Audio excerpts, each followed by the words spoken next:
do your best. I used to do real radio. Really? When I was 15 years old, I was... Well, I don't need to tell you what to do. You know what you're doing. The Scouts. Really? Yeah, the Scouts had a... Like Boy Scouts? Boy Scouts had a regular program. And they went around to all these different troops and tried everybody out. I was one of the ones they picked to be on Boy Scout Radio Hour or whatever the hell it was. Were you an Eagle Scout? What? Were you an Eagle Scout? No, I never made it that far. Okay. No. Oh. The next thing down. Oh. I kind of outgrew it. Above Weeblos, but below Eagle Scouts. All right, cool. Let's start recording. Are you streaming? Yeah, stream's already started. Okay. All right. I'm recording as well.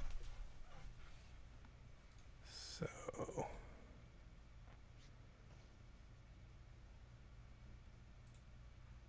let's see. Stream, for some reason, is... Oh. I think it started. Hold on, I'm just waiting for it to start, and then...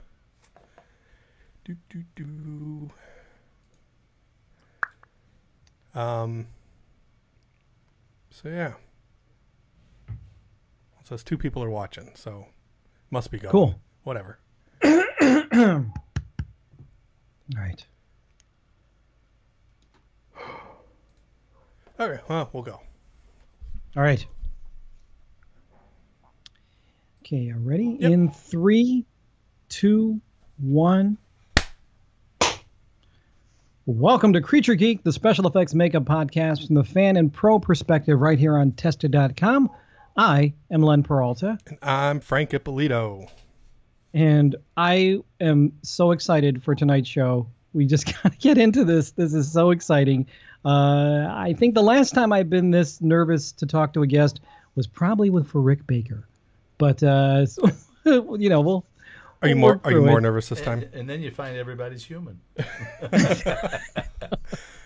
Let me do the intro. If there is a name that comes close to royalty in the FX industry, it has to be Westmore. And the career of today's guest spans over 40 years, but his family has been involved in makeup for longer than that. In fact, his grandfather, George, created the very first studio makeup department. His family has worked on iconic films like Gone with the Wind and The Creature of the Black Lagoon, and he is best known for his work on the Star Trek franchise. Plus, he won an Academy Award for his work on Mask. There's all kinds of stories you want to get to.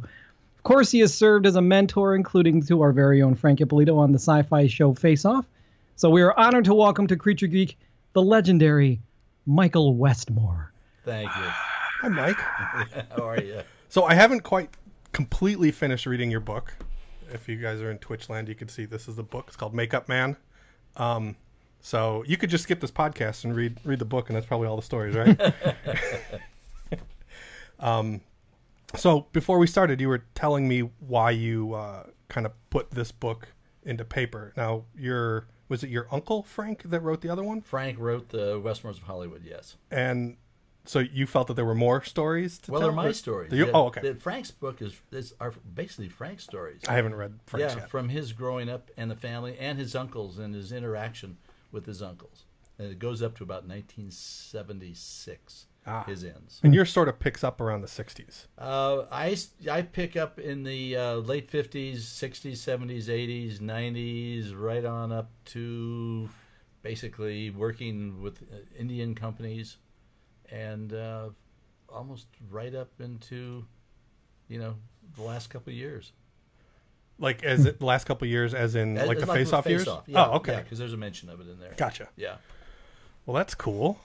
So these are all your dinner party stories then? Yeah, these are, the thing is I was, at dinners and just socializing, and somebody would bring up a name. They'd say, John Wayne. And I go, I knew him. and then I have a story to tell. Go on. And oh my gosh. Yeah, it was fun. And then, the time that I spent, like with people like Shelley Winters, Elizabeth Taylor, Stallone. I was with Stallone for 8 years. And just then into Star Trek for 18 years and all the things that happened there. And what was really bizarre is that I can't tell you what I had for breakfast the day before yesterday, but I can remember what happened 40 years ago. Because it's like been mulled over in my mind so many times. Now, how much do you think that has been kind of remembered by your mind and like changed a little bit? You know how like people say that you don't actually have a memory, you just have a memory of the last time you remembered it. Yeah. No, it's all pretty, because a lot of the people are still alive. Yeah. And so the story is, it is what it is. Yeah. They've told it too, so it's corroborated. Yeah. This isn't some silly Steve Johnson book that's all made up. Yeah. No, I don't think so. No, this is just reading it. Like I got through the 60s, and I got through the whole opening talking about the family. The family, yeah. Which, like I said, I hadn't read Frank's book, which is more about the family, I guess. Mm-hmm. But like I didn't know half of the stuff that was about the family, about the starting of the departments, and like just how much. I mean, I always knew that, that there was a huge family, and you guys have done like everything in the universe. Yeah, well, the thing is, my grandfather immigrated from England, and they did a lot of traveling around. Wound up in Hollywood in the late teens, and opened the first makeup department in 1917, which is 100 years this year. Wow! This is 2017. Oh yeah. So this is the 100th anniversary of the family, and then it all branched out because my grandfather had all these sons. And they were living in Hollywood, and they started in the silent days working on The King of Kings. And each one of the sons, my dad being the oldest one, took over one of the major studios. And so the departments of the different studios were all run by a Westmore at one time, except for MGM. MGM never had a Westmore? No, Bill Tuttle. Oh. And there was some, I don't remember who it was, but there was somebody before Bill. Gotcha. Oh, but everybody was friends. Yeah. Everybody was friends. Ben Nye, which the sons now have a cosmetic company and everything. Mm-hmm. My dad and Ben Nye were best of friends and were roommates on the original Mutiny on the Bounty. Oh, really? That's not Brando. This is pre. This is talking about Clark Gable and that group then. Wow. Yeah.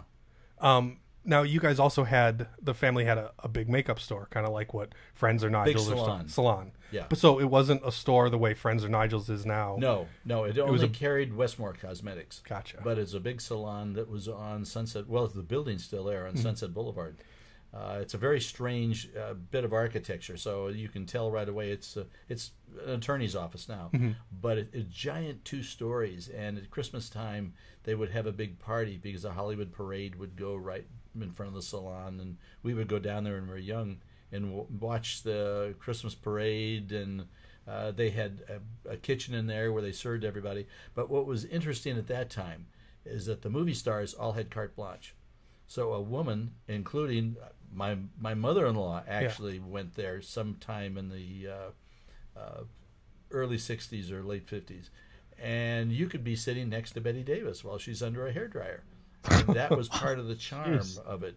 But as more smaller salons and hairstylists became more famous and opened their own foo-foo shops, that and I'd say the House of Westmore was that, which was the name of it, was more like going to Disneyland. Wow. It was the place that every woman wanted to go to when they came to Hollywood. Now, was it sort of similar to what like Max Factor had but they were selling just cosmetics? You guys were Factor's the salon. had cosmetics, and they were basically wig makers. Gotcha. But Factor himself was a chemist. Mm-hmm. Then Person earned and really started it out, the shop, and then the other brothers kind of came in and they lent Bud and Wally, put their 2 cents in, and it was the place at the time. Wow. All right. Well, that's the podcast. Thanks, everybody. Yeah. You gotta go read the book. Well, that's the thing. That's the opening chapter. Yeah. Well, it pretty much is, huh? Yeah. But the thing is, there are so many stories. I don't even know where to start. I mean, I guess what is your all-time favorite makeup story from your whole career? What would you say is, if you had a top 10, what would be like one of the top 5 stories that you had? Should we just put the book on a dartboard and throw a dart at it? Yeah, there isn't, because you'll say, what was my favorite makeup? I enjoyed all of them. I really did. I enjoyed getting in. I had one on Star Trek that was a lot of fun, where the actor looked like a little Oscar statue, and it was he was a professional ballet dancer that glued a diaper onto him. They were made out of foam latex, like a pair of bicycle pants, and a rubber chest, because they were getting little wrinkles around the edge of the arms there, and then a head that had no ears on it, had no nose, and the mouth was down around the chin. And it took about 2-3 hours to get him into this every day, and then packs his entire body from head to toe. And he worked every other day. That was fun to clean up, I bet. Doug Drexler did it. Doug had to get in the shower with him with alcohol and a loofah sponge. Oh, jeez. It was. I say that was a real favorite makeup. But I've actually enjoyed all of them. Mask, working with Stallone. Raging Bull with De Niro. And I was with him for about 15 months straight. Even when we weren't working, I still had to stay available if he wanted to do a makeup test or wanted to try something. Wow. Which was, it was just being with him, it was interesting. He's a very, I don't want to say introspective type of a character that when we were in New York, and after he finished for the day and we got his nose off and he got cleaned up and his hair washed, was all straggly, and his black leather jacket, and we'd be driving down Major Street in Manhattan, and he'd say, "I want to get out here." And they'd just stop, open the door, and he would literally disappear into the crowd, And I saw people that would come up to him at times and say, we're doing Raging Bull, and they'd say, "Well, hey, gee, we're great in such and such," and da da da. And he'd go, "Well, I don't talk about that." It's like he shed that character. He becomes so consumed with whatever he's currently doing. With whatever he currently was doing, because True Confessions, he was a priest. He learned the entire Catholic dialogue on the church in perfect order, and between Raging Bull, he learned how to fight, and they actually said that he was good enough to win battles, because at lunchtime he would go to the gym and work out, and all the rest of us are packing down food. And then when it came time, this is how dedicated he was. When it came time for him to gain weight for the end of Raging Bull, he started going to a restaurant called Carmine's on Little Santa Monica over the hill, and pack in pasta and come in the morning with a dozen glazed donuts, and he'd offer me one. I go, "No, I don't want a donut." So he ate the whole thing, and so you could see his stomach, and he did this under the care of a doctor, so it wasn't like it was on his own. But you'd see his stomach starting to grow. But before we started doing that, we thought, gosh, we better build a stomach in case he can't get heavy enough. By the time we got to the scene, he was bigger than his rubber stomach. So it never used it. And it was so hard, you could knock on it. It was so hard. That must have been so painful to get rid of all of that. Actually, and as soon as we finished, he got the True Confessions, and where he played a priest. And he had, because he got up to 215, had to get down to 185, and he just totally changed his diet and his mindset and brought the weight down. But that's I always had a question about Raging Bull. Why did Scorsese not start it have De Niro gain all the weight first and then shoot backwards? You know what I mean? Don't you think that would have made more sense? No, we shut down. They had the time and the money that he when he was fighting, he was about 155.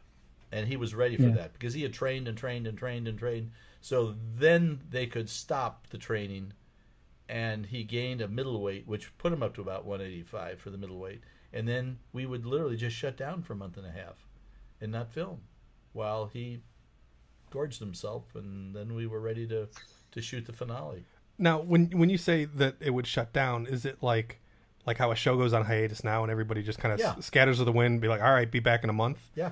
And so you just twiddled your thumbs, or were you guys all still on some sort of a retainer? I was on a retainer. Yeah, I think all of us, the DP and myself, we were on retainers. So the key people in the okay. But I had the option of, if I found a little job that wouldn't interfere with the movie, it was fine. I never was able to get into anything to do. Yeah. So I just collected my retainer and just keep preparing for it, because I needed different pieces for the older Jake at the end of the film than I had midway and in the beginning. Now, do you think that shows like Raging Bull set you up for like Rocky and stuff like that? I did Rocky first. Oh. Yeah. All right. Rocky was in That's 76. me not doing homework. Yeah, I did Rocky first. Rocky set, well, vice versa. Then. Did Rocky set you up for Raging Bull? Yeah, it set me up for Raging Bull. Yeah, definitely. And there was a lot more with Rocky. We had the bruising at the end of a few fights or some body blows and things. But with Raging Bull, there was literal aftermath, whether it was on De Niro as Jake or his opponent, because we kept doing little segments of different famous fights that went on, and we had literally all the video to look at. So it was a matter of just recreating it. Yeah, and then we did the fights for 1 month, solid in a ring.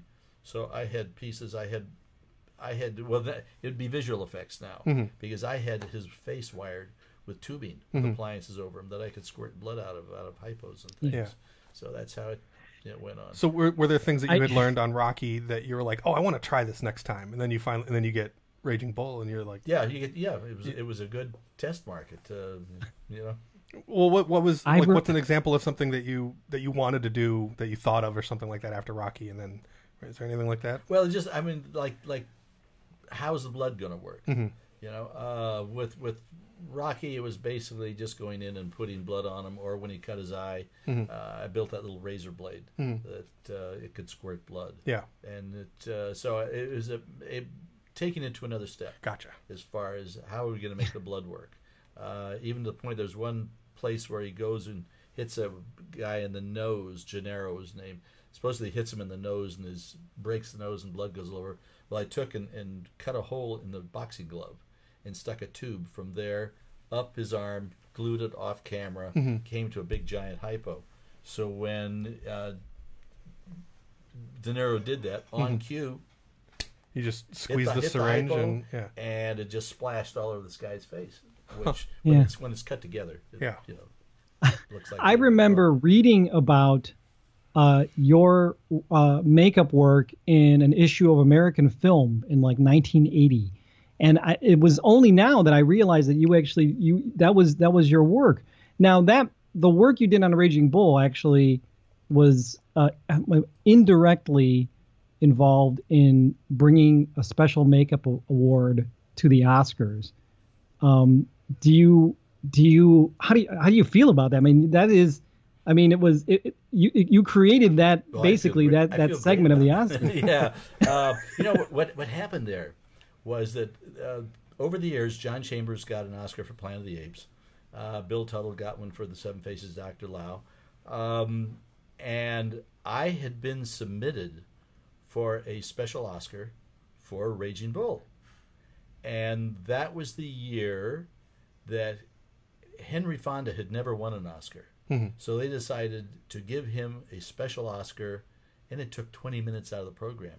So all of the other potential special ones, the craft type of Oscars, were eliminated except for two, or one, of which it was the visual effects for Star Wars. They already won one for the first Star Wars. This is the second one. So they got another one for that.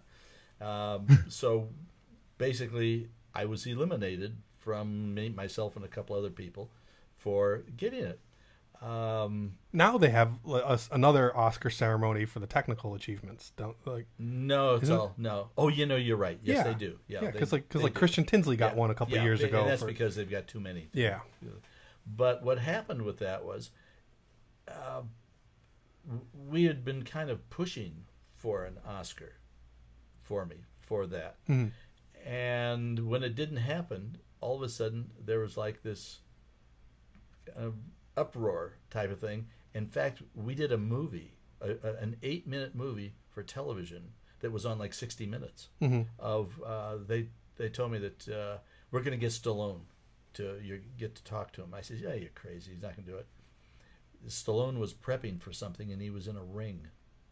And he said, come on over. So the two of us sat in the middle of that ring while they filmed the two of us sitting there talking. They aired it on Friday night, and then the Oscars at that time were on Monday.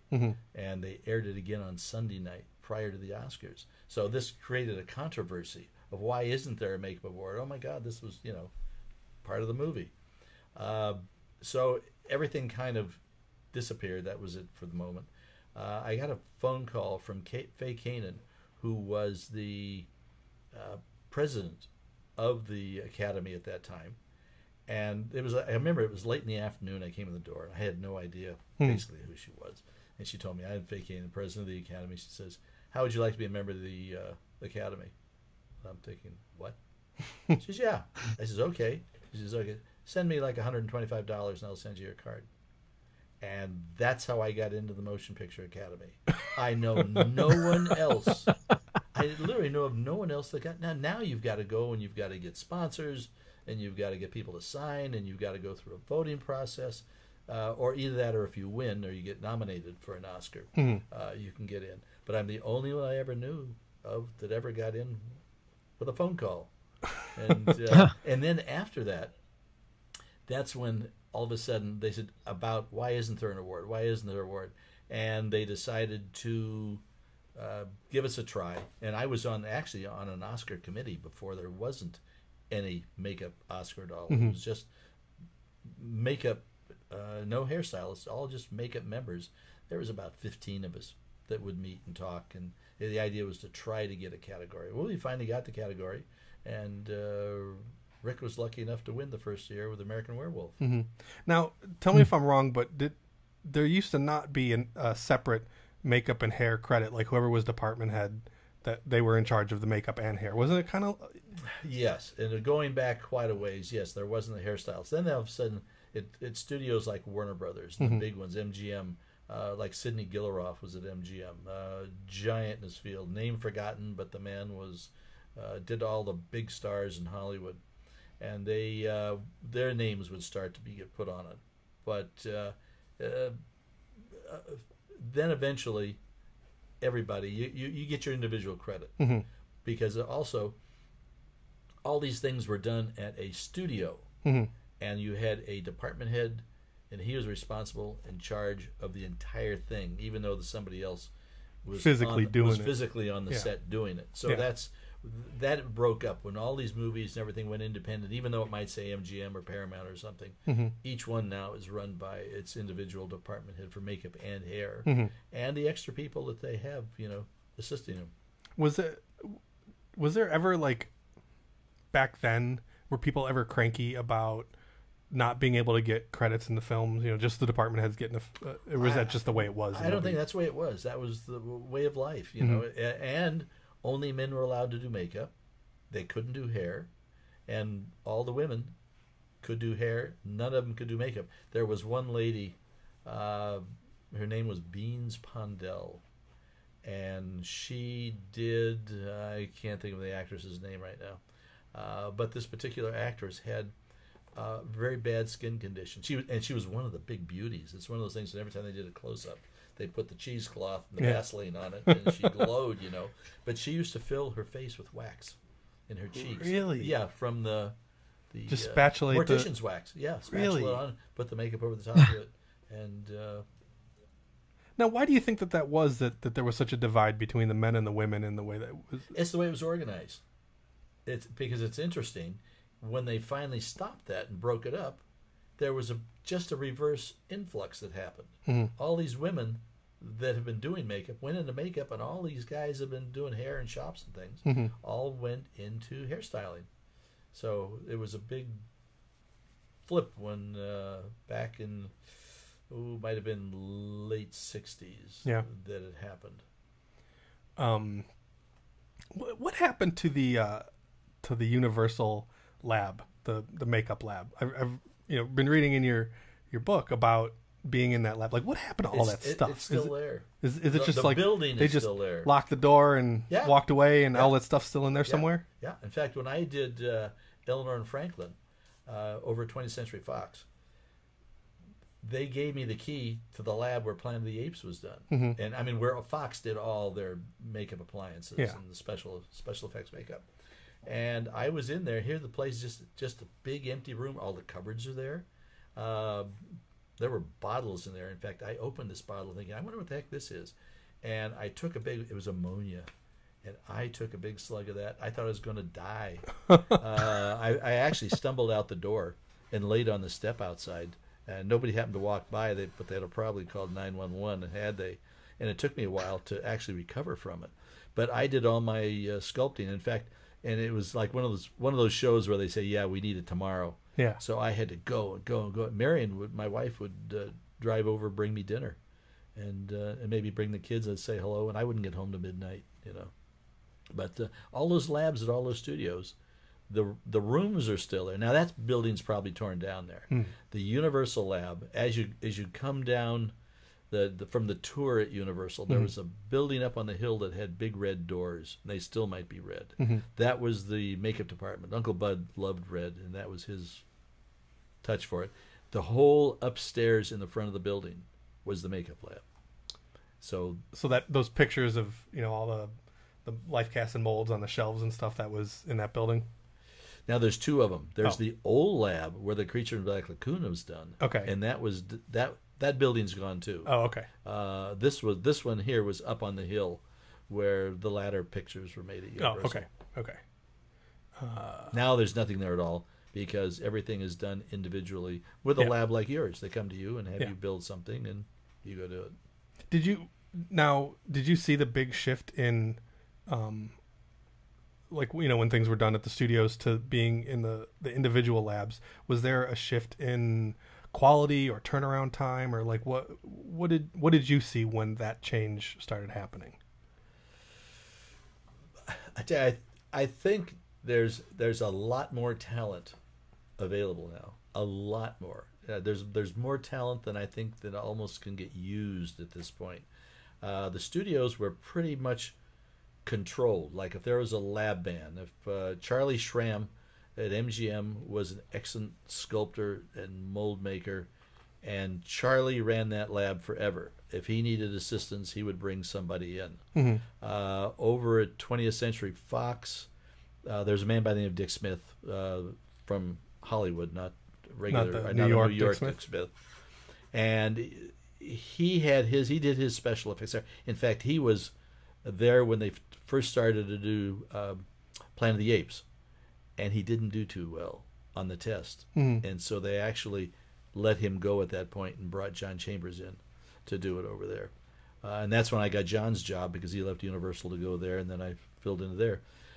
But the lab technicians, going back a long time ago, didn't like to tell their secrets, because they didn't want the guy over at that studio knowing how he did it or what he did. And it's like, but everything is opened up now. Everybody knows what PAX is. Everybody knows what 355 adhesive is. Everybody knows what all these things are. And there's so much more things available, where when I had to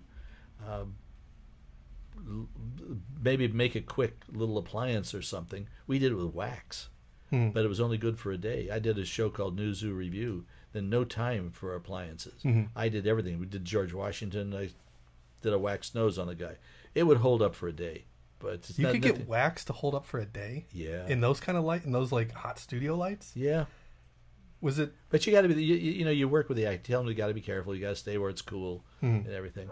But it would get it sculpted, and you put a coat of Max Factor sealer over the top of it. And of course, at that time too, we were using either Max Factor rubber grease, which was made with castor oil, or pan stick, and just put a good coat on them.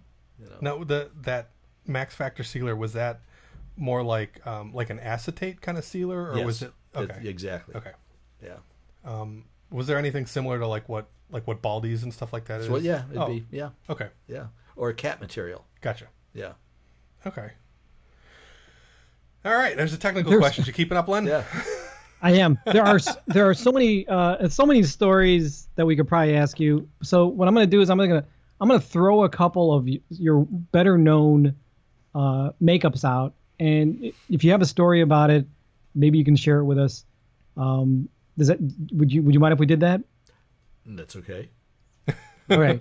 Either that or I'll pick the book up and read it to you. There you go. Hey, are you going to do an audiobook version of this? Probably. You know what? Shannon Shea wrote a book also, which Shannon's is really, really good. And we've been trying to talk him into coming in here and just recording the whole audiobook. You need to read the book and do the audiobook of this. That'd be fun to do. Oh yeah. I think that would be great to hear you telling these stories. Yeah. Yeah. Do it. So the first one I'm going to throw out to you, Herman Munster. Herman Munster. I was involved in the lab at that time. John Chambers actually sculpted Herman's head, and we kind of spread everything out. My Uncle Perce did Grandpa, because Perce was wonderful with hair. He had retired, and Bud brought him back out of retirement to do Grandpa. Carl Silvera did Herman, and I had to have a new head made and a new pair of bolts every day. So, and I was doing Butch Patrick. We're still friends. Butch actually wrote a little note in the book for me. It's interesting because he told me years later that he says, you were my idol, because he was only a little kid. I used to have to put a board across the chair for him to sit on to make him high enough to glue his ears and his little widow peak on.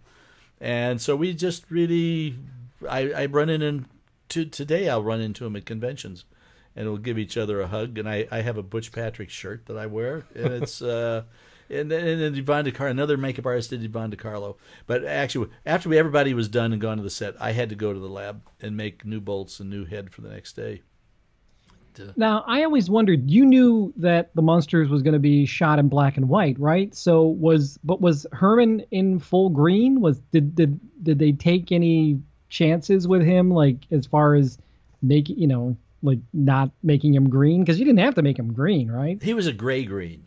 It wasn't fully green. Okay. It was a gray green. So if you've seen something where he's green, it's due to the printing on it.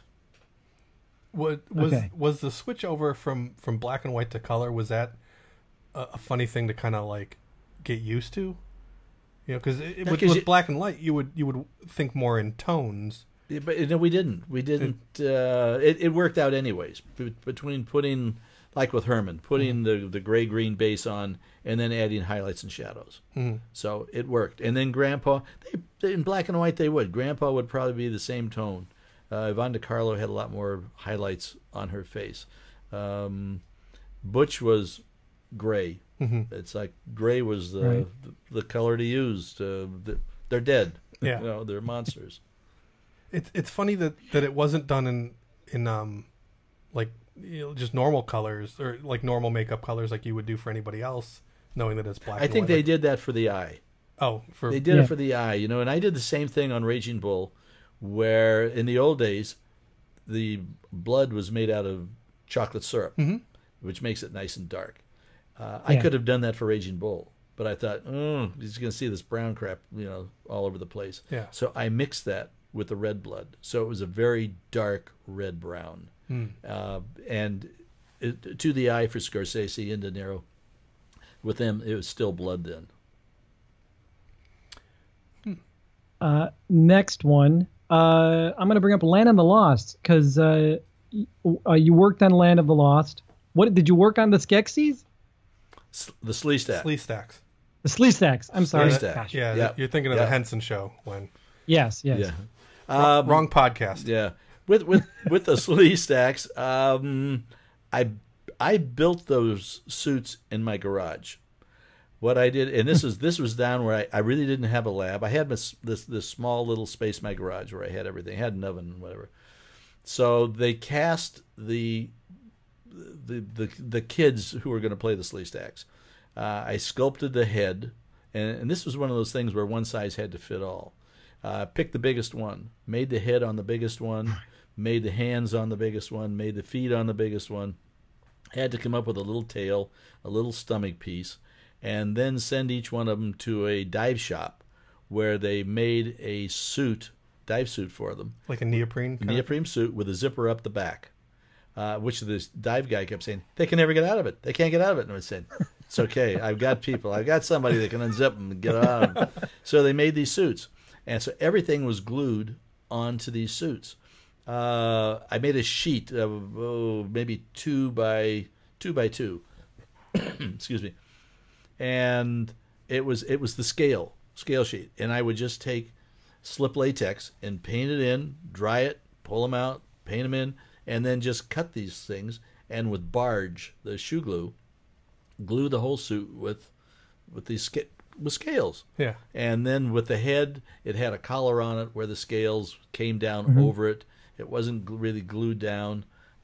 Same with the hands, same with the feet. And the paint-wise, the way the creature in Black Lagoon was painted, there was a paint called Japanese paint, which was a brand at that time. And you would mix it with benzene and rubber cement and run it through a gun and spray it.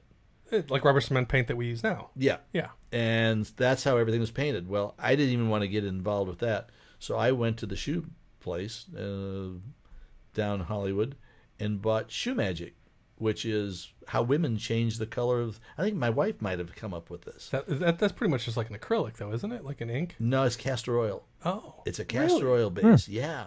And but it dries. It's also had a solvent in it for it to dry. Yeah. And so women can change the color of their shoes. So I just bought light green, dark green, medium green, yellow, and I became, I would say, a master with shoe glue because you could take and you could hold your hand there and you could do and get soft and pull it away and flood it in. So you're using your hand as the masking? Yeah. And so you could, if on the set, if you needed a touch-up, you just grab your can of paint and do it and you're done.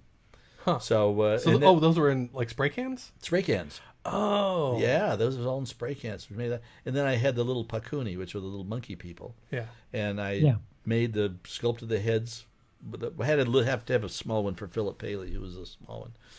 But Sharon Baird and the girl and the guy both had the same head. And I hand laid hair all over the heads. And I had worked on a movie that Burt Reynolds had done in like Costa Rica, where we needed little. This was for Universal at that time. Little monkey suits, and they actually sent me to Indonesia to oversee and they were hiring the people from there. I had to do dental casts and facial casts on 24 people. In Indonesia? In Indonesia. And had to take everything with me. I had to take all the plaster and everything with me. Bud went with me, too. And then we had to stop in Hong Kong because the suits were made in Hong Kong, all hand-tied. So Universal had all these little hairy suits laying around. So they just rented 3 hairy suits for Land of the Lost. I mean, that was one of those shows where the dinosaur is a puppet. And the actors, though, here's a big blue screen. Yeah. And the actors, and it's just big boxes, blue boxes. And they're climbing around the boxes, and all of a sudden they'd say, "There's a T-Rex. He's above you." And then all 3 of them would go, "Ah!" And then people are complaining these days about CG. Yeah, and then they just put it all together and stuff. I mean, I have watched the show on Saturday morning with my grandson, and I think, oh crap, it's like, how could you? But at the time, it was great, And I've heard that comment like with John Chambers' Planet of the Apes, where so much of that now is all done with visual effects. You can open the mouth that wide or something, or you do it, and people would say, well, oh gee, that really looks hokey with the original Planet of the Apes. But when that movie came out, it was such a state of the art. Yeah. That it blew everybody away. And that's what people don't realize today, that we're actually, with makeup in the movie business, there's a history going on here that's 100 years old of this development of when did visual effects come into it. And as I said, with Raging Bull, a lot of my work might be spurting blood, could be visual effects if it was done now, as opposed to me having to hand do everything. The little box that I had, I don't know if anybody really has anymore, because I have a box, I still have it, with fishing line in it and fish hooks and all kinds of for doing like on-set gags. And, yeah, things that you had to pull out of the air at the time. Yeah. Now that some of the things you were saying about what things were looked like back then and compared to what they are now brings me back to something stupid I said a couple podcasts ago. We were talking about Star Trek, and I offhandedly said I didn't like the makeups on Star Trek. And then I was like, no, that's not true. I don't not like the makeups on Star Trek. And then we started talking about things being of the times. Yeah. And, if you look at, some of the things that were done on the show back then, you don't know the backstory of what how quick you might have had to come up with something. Sometime it was one day. Yeah. Because they would change schedules around. And we never had really more than maybe 6 days. Yeah. Even if it was a full head to get it sculpted, molded, painted, and working, and put teeth in the person's mouth.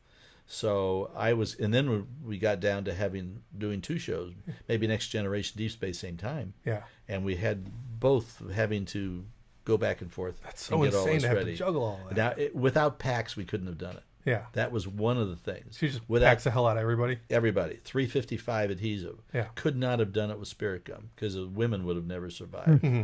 So And is it because the spirit gum has that acetone in it? And and if they have fuzz on their face, they're not going to shave. We did find that by taking KY jelly and laying the hair down on the sides of the face and drying it, that you could glue over the top of it. And KY? And that wouldn't reactivate? No, because you're not using water. No, I mean from like if they're sweating or something like that, that wouldn't make it have things pop back up. It never really. No, it didn't. Didn't come loose. If it does get gooey, it still sticks because it creates a little bit of the suction to it. Interesting. Yeah. I wonder if that could be like kind of a shortcut to getting prostate transfers off. Put KY on there, dry it off, put your prostate transfer on top of that, then you can actually get it off. Be worth an experiment. Let's fiddle around. All right, everybody out there in podcast land, go fiddle around on that one. Let me know what you think. Yeah. And the thing is Dick Smith was the first one to come up with KY jelly. The KY and then dry it? Kind of thing? Yeah, I mean, when after you apply your appliance, and you do all your shading and coloring and the whole thing, a very thin layer of KY jelly to go over the top of it. To just give a little bit of a sheen again? Well, it gives a sheen. Now they've got other products too. But that was the first one because I know Rick was supposed to do a project out here for Dick for a couple of days, and he couldn't do it. So he asked me if I'd go do it, and I was free. And I said, how do you do it? And he says, Dick left the instructions in there. So he was pulling this piece of paper out going, do da da da da da da da. And then it got down to, at the very end, just put a very light coat of KY jelly over the top of it. And there's a tube of KY jelly there. And you're going, what the hell? I've seen Kevin Haney take a little bit of castor oil and kind of dab that around. Castor was done before the KY. And that's what you would do when you were using like the Max Factor castor oil colors, taking and powdering the makeup down really good so it wouldn't move. But then taking castor oil would always come to the top in the jar. And you take a little bit almost of like that. the makeup sweating. Yeah, you just hit the high spots to be able to give a little life back into it. So that everything doesn't look all matte. And right. So Kevin's doing is literally a technique that goes back. My God, I mean, I saw it done in the 50s. It might have even gone back into the 40s. Gotcha. Yeah. Wonderful. I didn't even know where that came from. I ask about another one of your characters. Speaking of Star Trek, one of my favorite Star Trek Next Generation characters is Borg. So, what can you tell us about your creation of the Borg, the makeup, stuff like that? Well, when it first started, Dorinda Wood was the costume designer, and they came up with a sketch of a man with tubes running all over the place and kind of a helmet on and an eye on him. So they said, okay, Dorinda's going to take care of everything from the neck down and the wrist up, and all the rest that belongs to me. So I had to come up with a helmet with the eyes. If we wanted to put a tube into the person's hand, a little bullet that the tube could go, be glued into. And so we had the early Borgs on Next Generation that were kind of like in very dark khaki suits with a lot of tubing and everything, and a full helmet, and it was solid. And then all of a sudden they want to make more Borgs, and it would start to look like cookie cutters. So I designed a new head that literally had holes in it, that if it would look like the person's bare bald head, hairless bald head underneath. So there was plugs where I could actually plug anywhere I wanted to and close it up. So it gave me a variety of things. Also, Marion, my wife, went around and started to look for things for me, little gadget things that had blinking lights on them or holograms, and then she'd find stuff and I'd go. So on those early eyes, that's what they were. The holograms I thought were great. They worked really well with them. And then when we got into First Contact, they wanted to change it, to get rid of the helmets and have just a bald head on the person with implants put on them, on their head, and the eyes to blink and do different things. Michael Jr., my son, was a genius when it came to working anything with lights. In fact, anytime you opened data, we opened up a fingernail, we opened up his arm, we opened up his head. I'd build the appliance, and then Michael would take it and wire it with lights that would blink and move. And with the Borg, he got bored after one or two, and decided to do something interesting where every Borg's eye blinked out Morse code. And he did crew members' names, he did his dog's name, so every eye said something. That's cool. And that's it used to, from a very quick makeup, because the first Borgs, they would take and put a very pale base on them, and then do some shading around the cheeks and the eyes. But I found out that every makeup artist shaded differently, and that didn't work out. I mean, one person shaded them so badly that the whole face just went gray, and didn't look like anything. So I just learned how to do airbrushing at that time. So I would have the people put the white faces on, and then send them to me, and I would do their eyes, and it literally in a minute put all the shading onto them. But then when it got into the other Borgs, in First Contact, people really had to take it over and do it themselves. But it all worked out. By that time, everybody was into doing it. But the first Borgs, maybe it took an hour and a half to get ready. First Contact between costume and makeup was 5 hours. Oh, geez. Yeah. And they actually had 2 groups of Borgs. They work every other day. So, because just to be able to get them out for of turnaround and everything. Yeah. Right. And if one of them had to go to the bathroom, that wasn't good. Especially if they were on camera, that didn't work too good. Yeah. Oh man. But it was a lot of fun. Then we came up with the Borg Queen, and we brought the Borg Queen into Voyager, into the television show, and it put little heads. We even embedded little lights underneath her skin that would. You could just see it. And if she was in shadow, she wasn't in shadow, you couldn't see it. Didn't Todd Masters work on the Borg Queen? No. No? Oh, Todd Masters built a mechanism. He built Borg arms. He was mainly used with the mechanical part of it. Oh, okay. Yeah. What Todd built was her spine. Oh, that's right. Yeah. Okay. Yeah. Todd didn't work with the makeup on it, and he built the suits for him. So Has anybody ever come up to you at a con or anything dressed as a Borg?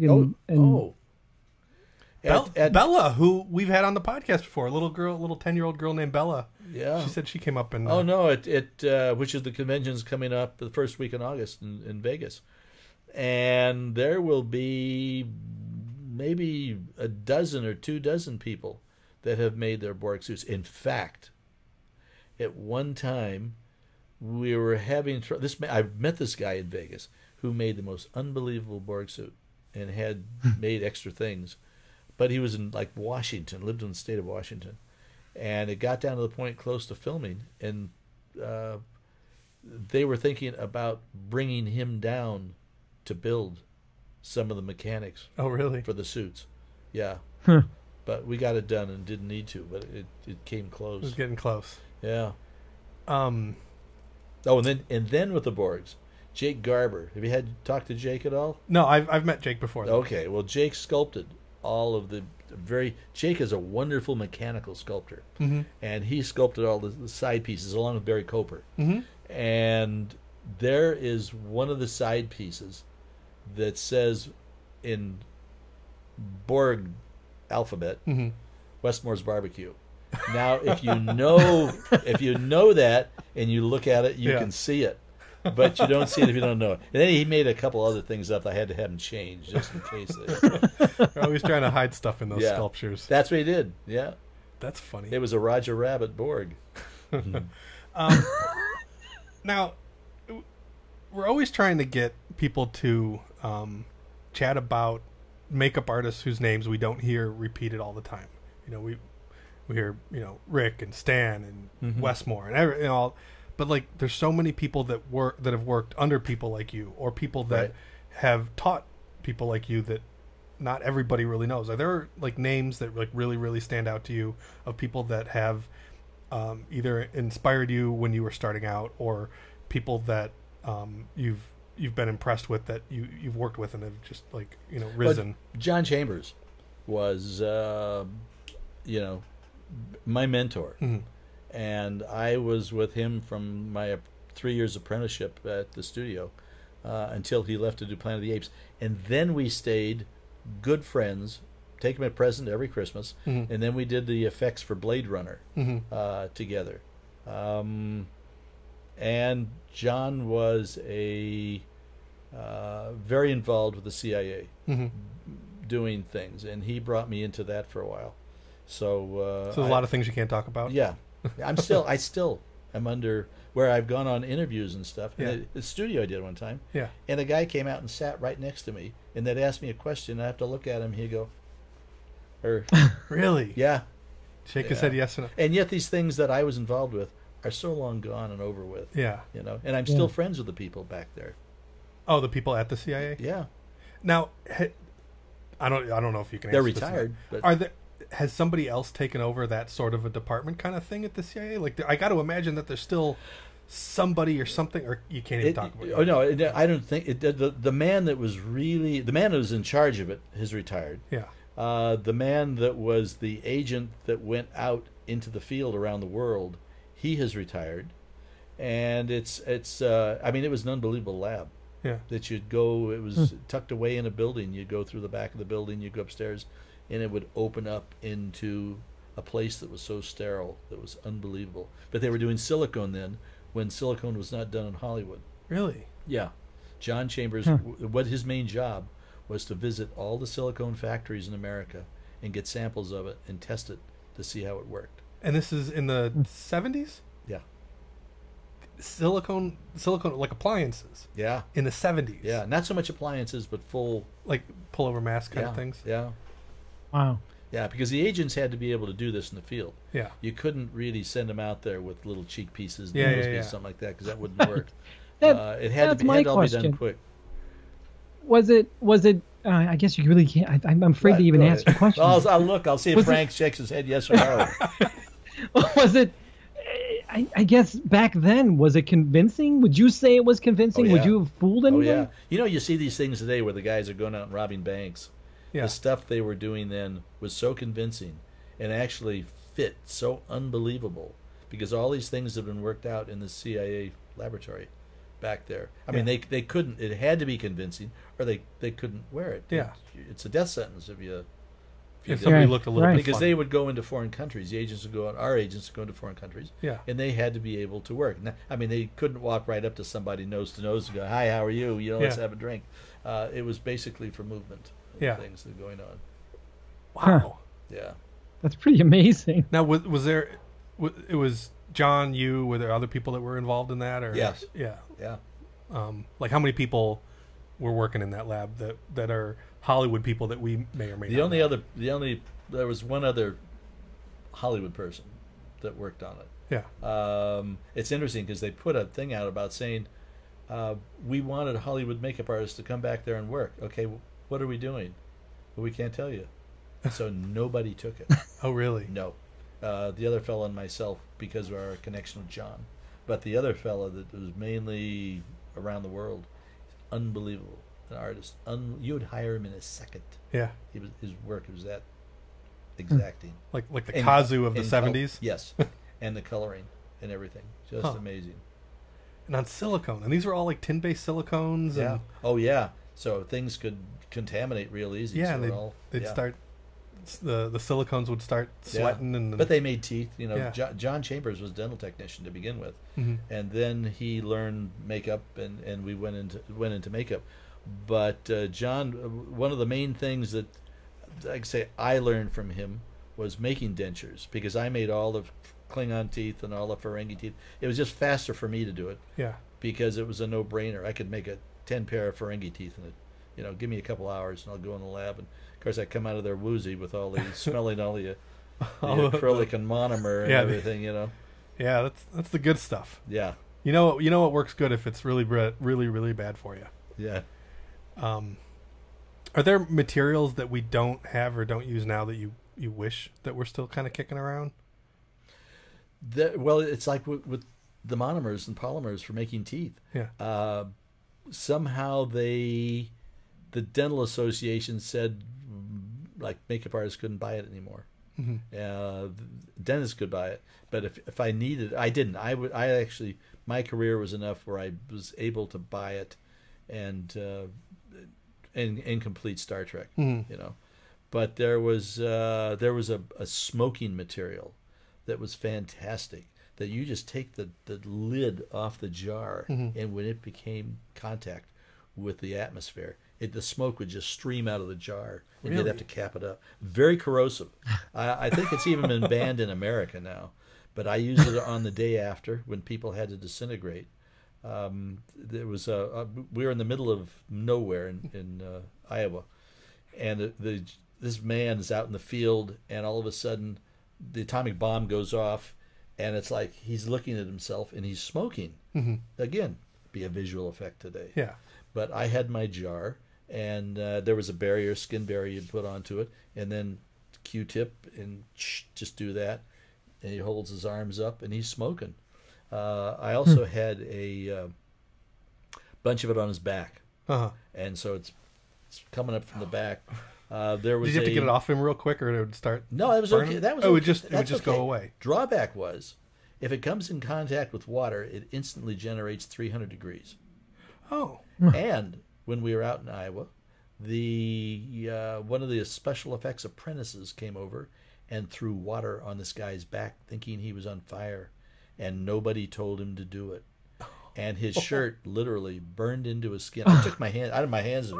I literally grabbed the shirt, pulled the shirt off him like that, and his back, of course, his back, all across his back was burned. Oh, jeez. And he was supposed to go home for a while. They decided, we're going to keep him here. We might need him to shoot. They kept him there until it scabbed over, and they came up for 3 weeks. Just so that he healed. They didn't want to send him home. Oh, jeez. Yeah. So, all those little fun things. And then we were doing a scene also where when the bomb goes off, Jason Robards is driving down the freeway, and they took and put a charge all the way around his windshield of his car, mm-hmm. and it would implode and explode. And they said, well, this is what Jason has to do. We'll give him the signal, put a radio in the car, and he needs to, because the car's stopped at the time, he needs to duck down under the steering wheel. That was plan A. And then somebody goes, well, we might kill him. And they decided to take him out of the car when the explosion happened. Thank God, because the whole interior of the car was a fireball. He would have been eaten. Yeah. And I got as far away as I could. In fact, I climbed down the side of the freeway, and I was kind of looking over the top of the freeway, and it's like, Jason would have been gone. Man. That's Hollywood. I kept saying, I don't want to give my life for Hollywood. On Iceman, having to walk on glaciers, and they tell us that this one, be careful. You stay near the lines and everything, because if you fall down that crevasse, we're never going to find you. We're never going to get you out. But about 10,000 years, you'll probably come out the bottom of it where the water's running. And you think, I don't want to die doing a movie. Man. What else? I think I had another question, but I can't remember it now. I got lost in your stories. Yeah, I think the CIA stuff is another book in you. I think that's another book. Well, there's not a Would hell you be of a allowed lot to They'll write never that? let him write it. No, not really. Yeah. Are there any more Westmores doing makeup now? My cousin Pamela Yeah. is doing makeup, and she's been with Sandra Bullock for years and years. Kevin, my nephew, Kevin has gone from show to show to show, mainly television series, which last for 10, 12 years. Mm-hmm. And Candy did Baywatch, and she's still going too. So the three of them are in makeup. Mm-hmm. Then I have another two nephews, three that are into production, Mm-hmm. and my nephew Matt is a producer on Botched, which is one of my favorite shows. I love that. I don't think I've ever seen it. Botched? Oh, it's the plastic surgery one Oh, where the doctors take bizarre cases. huh. Yeah. I guess I'll have to check that one out. I've been binging the new House of Cards. Ah, That's what I'm on right now. yeah. All right. Well, I think that. I have one more question. Okay, What is the one project that you wish you would have worked on but you didn't? Because you've worked on so much. What is the one project you wish you would have worked on? You know, I'd like to. I can't say an individual show. I would have liked to have worked with Spielberg. And I did. I was in the middle of Star Trek, and I got a call from their production office asking me if I was available to do a show. And I got to meet him because I made the teeth for who played Hook? Dustin Hoffman. Dustin Hoffman. I made his teeth, and for Hook. And it's interesting because they said make 8 pair. I think 8. I said 3 would be great. That's back. So I made, and what he did is he broke his first pair in 2 pieces, and they fit better broken than they did in 1 piece. Oh, really? So he wore that first pair the whole movie. Huh. So, but I met him when my brother was also working on the show at the time. Would you come out of retirement for a Spielberg show? No. If he called you up and was like, "Come on, No. come on." No, I'm just, I don't get up to 9 o'clock in the morning unless I take my grandson to school. Yeah. No, it was fun. I mean, I can say all my years working on the set was fun. I enjoyed it. In fact, that's with my book. I kept thinking about what else could we name it? Man behind the camera, man behind the mirror, whatever it is, because it's like you spent your life basically in the shadows, powdery noses, and checking edges on things, and then you step back in behind the camera. That's why I was trained as an apprentice to stand by the camera and go right into my performer. Mm-hmm.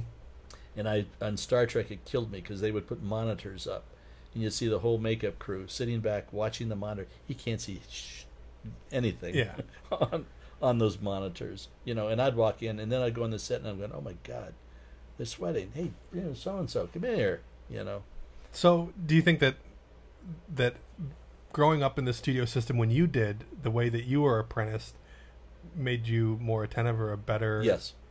The answer to all that is yes. So, are we missing that in our current generation of makeup artists? If you're not standing by the camera ready to go in, yes. Yeah. Yeah. Because it was strange when once in a while somebody would have to go or whatever, and I'd go to the set and I'd stand by on Star Trek, and they knew right away. And they used to, Brad Jacobian, who was the first AD, he'd make fun. Oh, I guess we've got Westmore here with us, because it's like they didn't have to go calling for makeup. And that's the other thing I hated, to walk on the set and have somebody on the set say makeup. Yeah. And somebody's running out of the shadows because they're back there knitting, or reading a book, or sleeping. Yeah. There's you just get lulled to sleep sitting there. Well, it's hard being on set to not start drifting off. Yeah.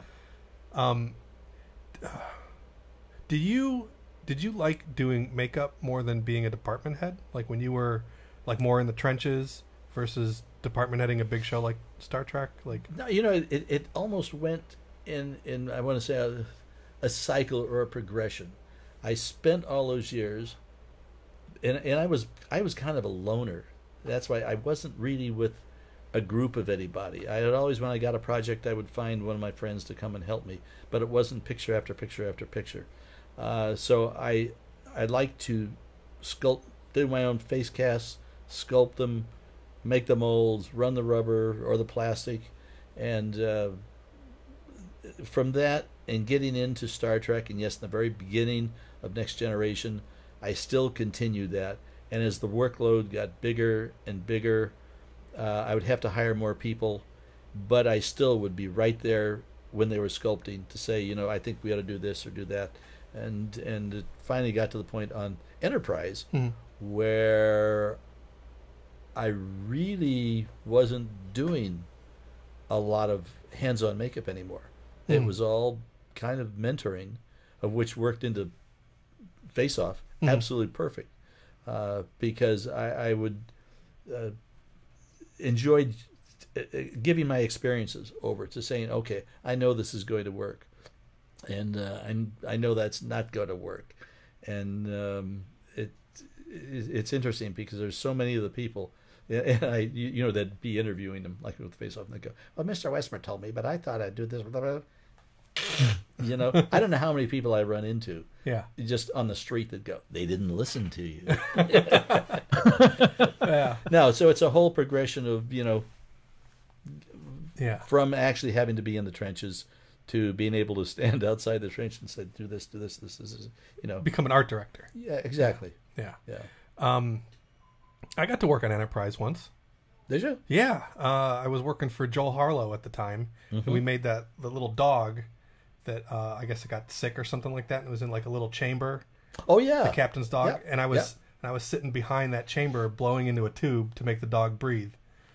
I had to do the same thing on Next Generation. We had a show where a bug crawls up this guy and goes into his mouth, and it was all done in cuts, so it wasn't heavy visual effects.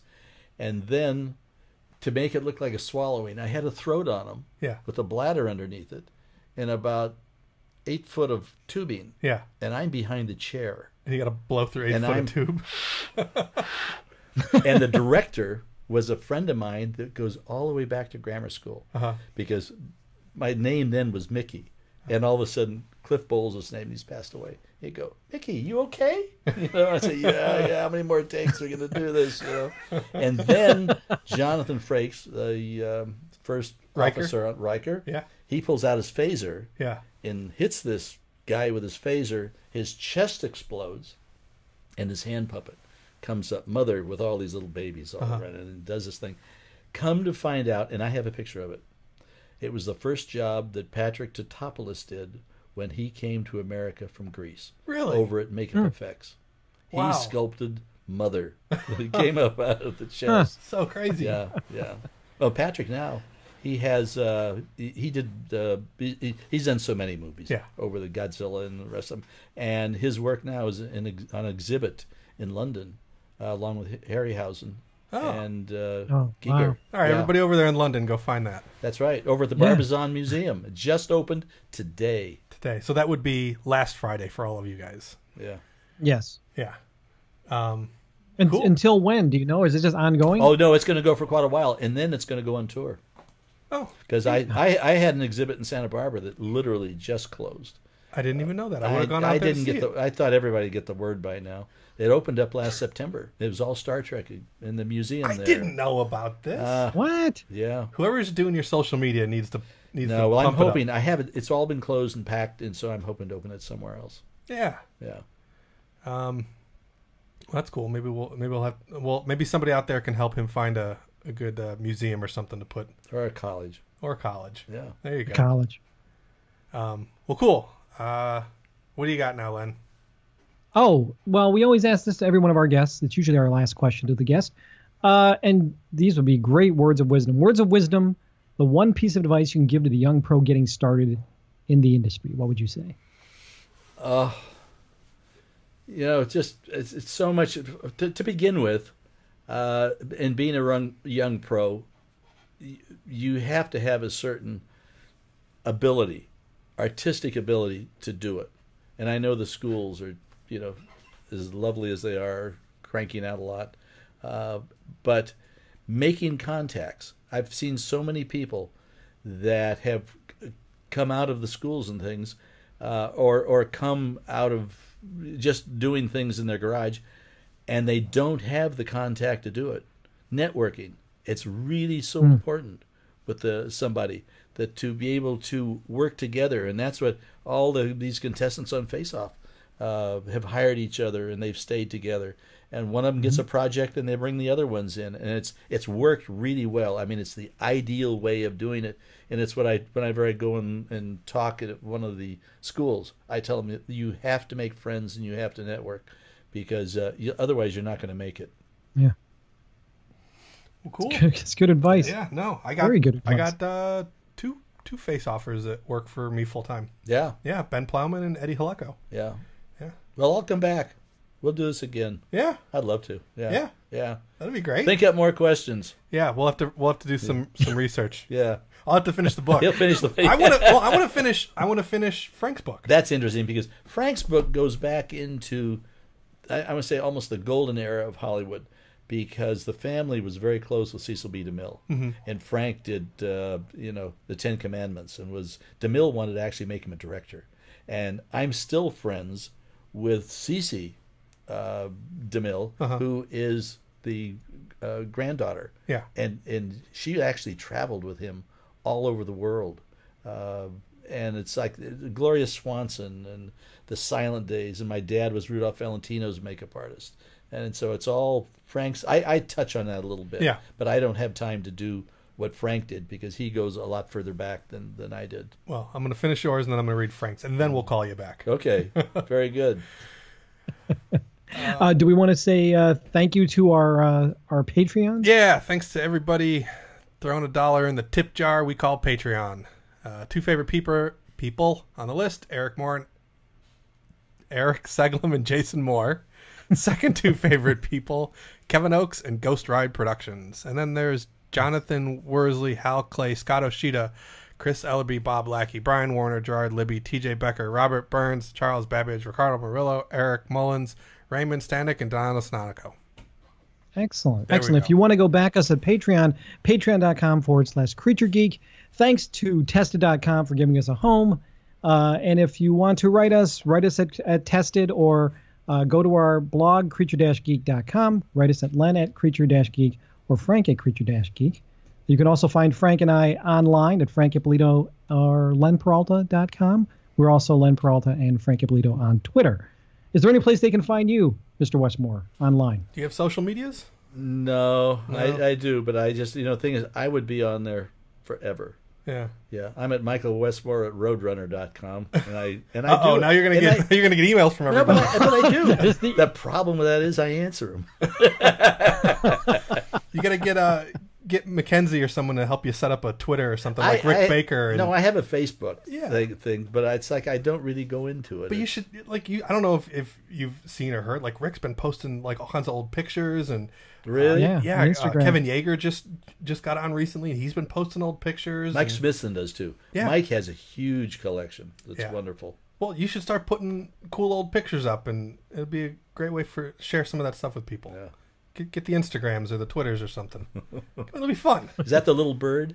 That's the Twitter, is the bird. Yeah. Instagram is what the kids these days do. That's just pictures. If you saw my phone, it's a flip phone. It looks like a communicator. So I can call my wife, but nobody else. I got one button. All right. Well, I don't know. All right. We'll keep an eye out in case you change your mind. Have you back on again. Yeah. We have to have you back on again, of course. I got to do my homework and read the book. Frank's got a lot of reading to do.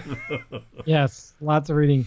Thank you so much for being on the show. We will see you on the next episode of Creature Geek coming up probably next week. Till then, take care, everybody. Thank you. My pleasure. Bye. All righty. Excellent. Thank you so much. Oh, pleasure. Oh, my God. Yeah, that was fun.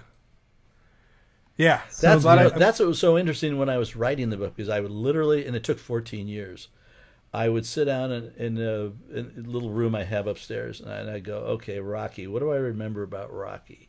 How did I get the job? When did I meet Stallone? What did we do? Da-da-da. And it's like, all of a sudden, once the pencil started going, and I did it all in pencil, and then I'm so brilliant on the computer that I sent it all to me in emails. and I had this big stack of emails. And then it's like, okay. My son, Michael, figured out a way to convert all those emails into Word. And I was able to literally put this all together then. Oh, that's so funny. On Word, Oh, yeah. nice.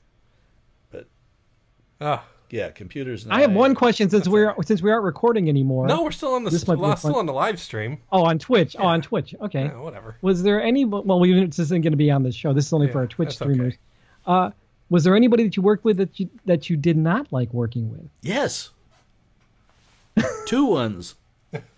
Betty Davis and Red Fox. Really? Yeah. Really? Red Fox. What was it about those two? Were they just jerks? Betty was just over the hill. She's a woman that just should have been a great actress and not worried about kids and getting married or something like. Now, my Uncle Perce was her personal makeup artist for 30-some films. Mm-hmm. There was rumors they had an affair, but I wasn't going to have an affair with her. Not me. And she just...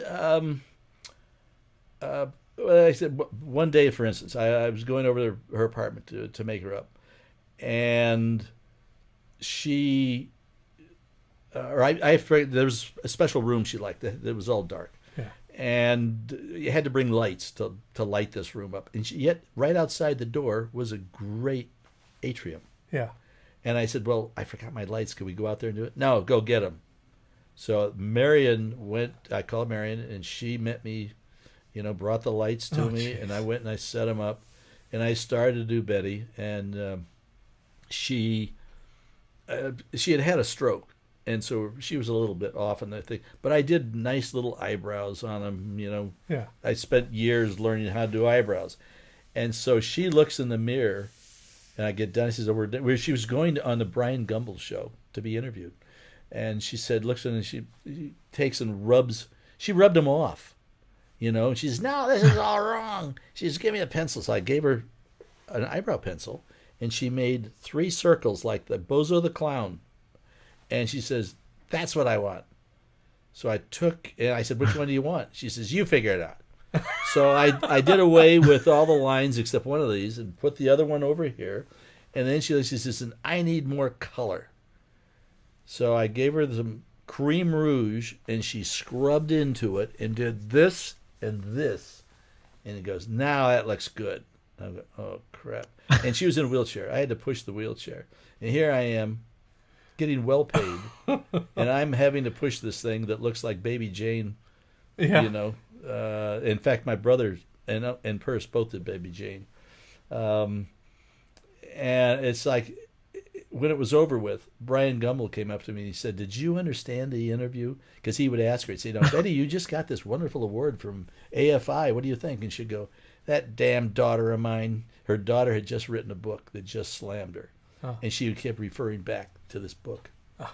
And he, finally, I said to him, I says, "No, I didn't understand it at all." He said, "I don't know if I'll ever interview her again." And I said, "I'll tell you, I'll make a deal with you. If you promise never to interview her again, I'm never going to do her makeup again." And we shook hands. And I never did her makeup again, and he never interviewed her again. And she would call the house, and Marion would call me at work, and she'd say, "Guess who called?" I said, "Tell her I'm out of town." And I never, ever went and did her again. With Red Fox, it was an interesting situation, and it was almost like reverse. I was the minority. On the show. Yeah, and he treated me that way. And I would quit. Every day I'd quit. There was a friend of mine who was a producer, and he needed 6 more episodes to finish off the Red Fox show. Was it Sanford and Son?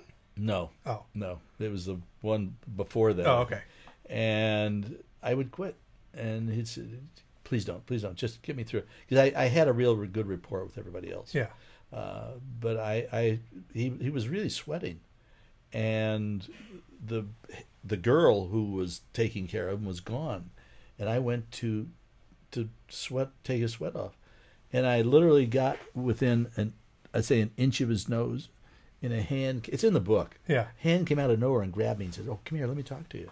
He says, "Don't touch him." And his eyes, he was looking at me like this, with these big eyes. I'm going, okay. So I never touched this man the rest of the time I was there. Wow. Yet sweat would become pouring down his face. You know, I have a real fascination with likeness makeups. Like I think a lot of makeup artists do. And two that I've always wanted to do are Bill Cosby and Red Fox. I think that their faces are just fascinating. You'd never get that close.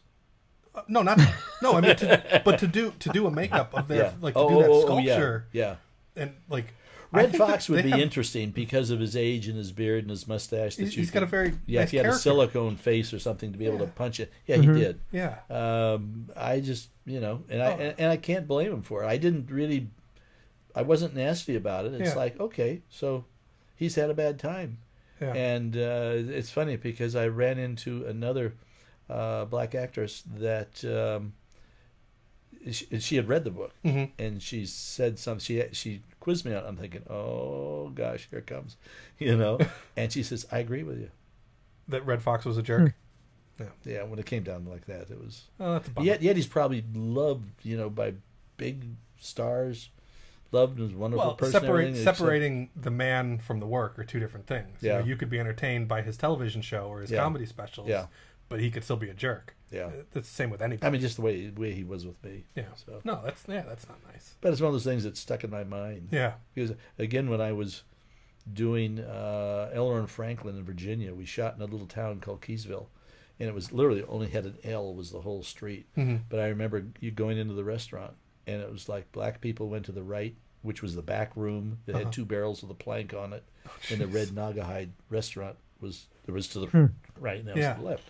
Water fountains outside that had the signs on them, and we were told, "Don't rock the boat. Yeah, don't do anything to rock the boat. We're just getting in and getting out." Yeah, I mean, this was a really very segregated. Very segregated town, and there was a woman there that was really perspiring, and she says, "Oh, I would love to have a glass of water."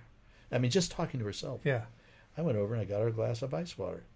And then her friend came up and says, "Where did you get that?" She goes, "Nice white man gave it to me." And I thought, I never forgot that. I says, "Oh my God, I'm experiencing this for real." Wow. As opposed to just reading about it, That's crazy. Yeah. And then I run into Red Fox. Yeah. Well, that's a bummer. Yeah. All right, Len, we got to let you go. Thank you. All right. Thank you. Thank you so much. It was good talking to you. Pleasure.